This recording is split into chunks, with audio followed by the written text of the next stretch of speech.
Football Tactics Made Simple, Episode 2. In continuation of the previous episode, I think we were discussing the 4-4-2. We'll get on with it. And how would we ensure that 10 players, is if we arrange them into a 4-4-2 formation like so, arranging them this way just enables any person looking inside to have an idea of what's going on in the coach's mind, or the players if they're setting themselves up. Obviously here we never include the goalkeeper, but he's always there, and he's usually in making sure that he's got this area covered, the 18-yard box, if we can just get rid of all of that. So now we've got us thinking on how we're going to get 10 outfield players to cover the entire ground. If we can just see if the length of this ground over here, if you can just see, it's 100 meters, and the width of this ground being 70 meters, this is a hell of a lot of area to cover for one little stick person, if you call him stick persons. So even if this stick person stretched, his arms are all the way there and his legs are all the way there, he would only cover around 2 feet or 1.5 meters. Even if you placed 10 players, the coach, is a thick coach, so you place 10 players all the way, multiplied by 10, all the way across over here, he would probably cover only this much of the ground, leaving this exposed. The whole point here being that if there were these players here standing across all the way like this, would indeed find it very difficult to move across either widthwise or lengthwise to cover the entire width or length of the ground. I'm just telling you this just to show you that tactics is genuinely simple.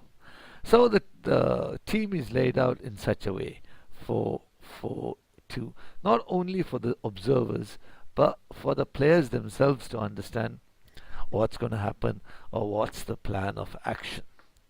So they've been set up this way, assuming that your team is attacking from left to right and the opposition is attacking from right to left. So you have set yourself up this way. But when I set myself up this way, you immediately notice a few issues. These issues being the following. You can quite clearly make out that there are gaps in between these positions. Even if you set the players up in this formation, 4-4-2, or any formation for that matter, 5-4-1 or 4-3-3, there will always be gaps. Just trying to make you understand what I'm talking about here. Gaps.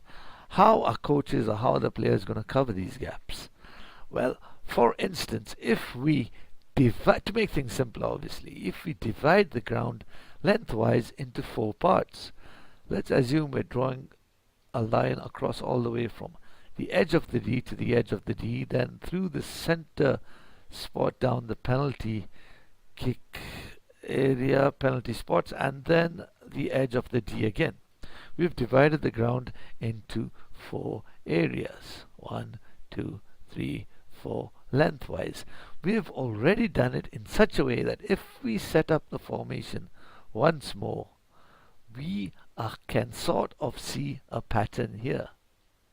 We can sort of see that, oh, okay, the left back here and the left midfielder here, they are covering this area.